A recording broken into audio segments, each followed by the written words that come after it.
ons huis se kalmiere. Ek onthou die kerslig kon speel deur die nag met sy donker dromiere. Met my pa het ek alles gedeel. Ek onthou nog die lag en al ore. Ek onthou sy altyd kon troos, my geleer van vertrou en van glo.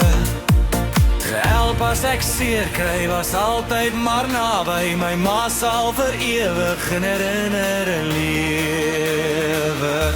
Hoe sê mens dankie na soveel jare? Hoe sê